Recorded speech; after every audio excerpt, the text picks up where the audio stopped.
isyu ng pagtanakaw ay palaging isyu ng manggagawang Pilipino.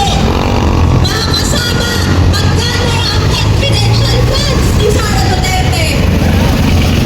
600 million. Magkano ang sahod sa National Capital Region?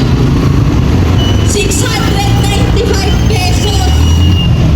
Paano natin sasabihin na ang issue ng impeachment ng pangalawang tagapangulo ng bansa ay hindi issue ng manggagawa? Habang nagtanakaw si Vice President Sara Duterte at ano iba pang mga burokrata, patuloy na naghihirap ang manggagawang Pilipino.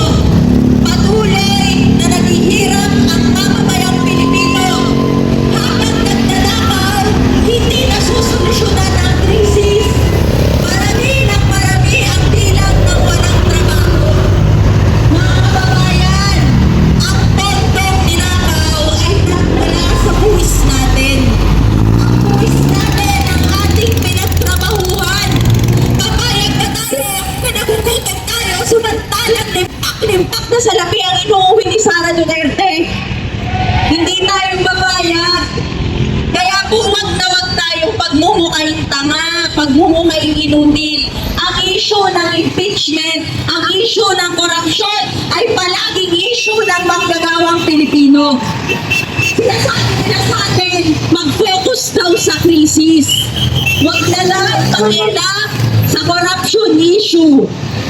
Mga inutil na burokrata, sana sinabi niyo yan sa mga sarili niyo bago kayo nagnakaw.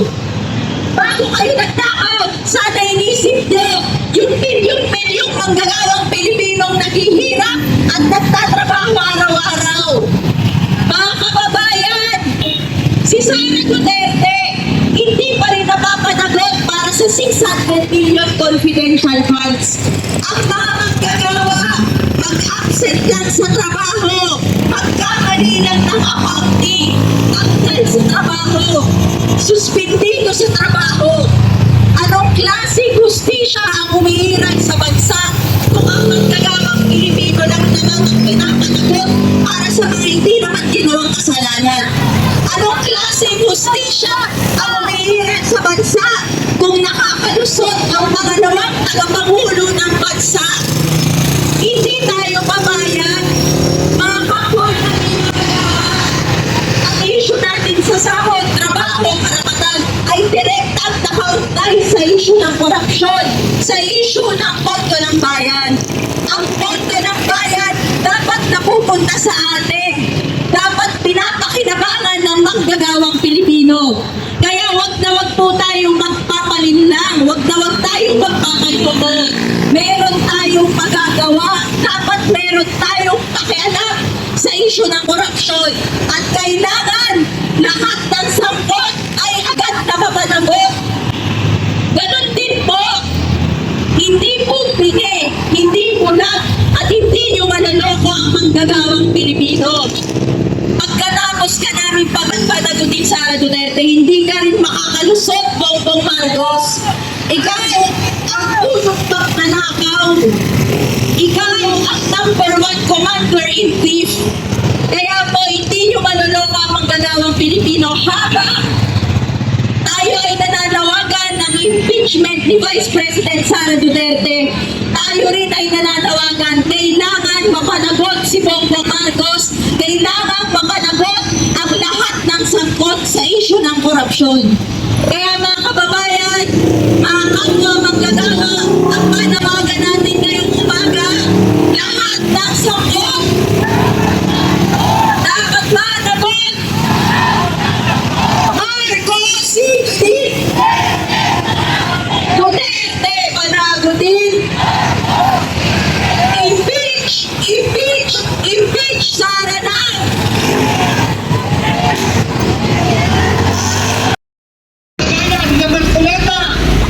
Nila Robin Padilla, nila Cayetano, ay binuluto na pigilan ang impeachment sa Senado.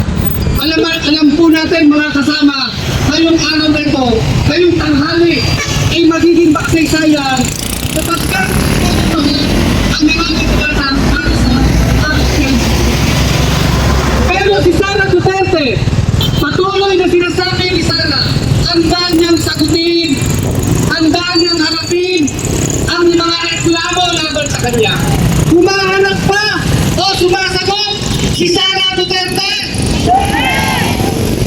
magandang sagot ay ang kanyang mga abogado na may mga balita na pagkabing ko si Sara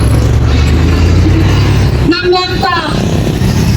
Higit pa dyan, sinabi ni Sara Duterte na kahit dampak, hindi siya marunong gumamit. Ganito katamat, ganito katabaya si Sara Duterte.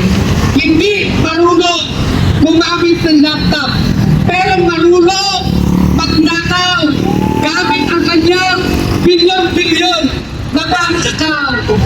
Na buting. Sa ngayon, yung walang sagot si Duterte, kung hindi mga palusot at pagtatago gaya ng kanilang best friend na si Bato de la Rosa. Kaugnay niyan, kahit ang kanyang tatay nagpalit ng abogado sa ICC. Ganyan sila, magpapalit ng abogado, magpapalit ng katwiran para lamang makalusot sa taong bayan. Sa bahagi po ng bunyog, kasama ninyo mga kasama, tuloy-tuloy tayong magbabantay. Hindi tayo magpapatalo sa init ng araw, baliwala yan. Sapagkat ang nagsalalay dito ay kinabukasan ng bayan. Kaya mariin natin sinasabi ngayon, Marcos, panagutin! Salamat po mga kabunyog. Tagumpay ang araw na ito. Muling magsasama-sama, magkita-kita po tayo at itambol ang ating mga panawagan. Maraming salamat po. Yun, tapos na. Ito yung pangalawang grupo guys ha. Mamaya may pangatlo pa, mamayang hapon. Alas 11 na rin, mananghalian muna ang mga to. Pero mamayang hapon baka iba naman guys, ibang grupo naman ano. Pero babalik pa rin tayo dito, mag-update tayo. Yan guys, baka mayroon pang hindi nakapag-like, makahabol pa, mag-likes na guys, ano, para pang ano na lang, parang promote na lang sa channel ko, no. So yan ano, nag-uwian na ang pangalawang grupo, no, mamayang hapon kita-kita tayo ulit.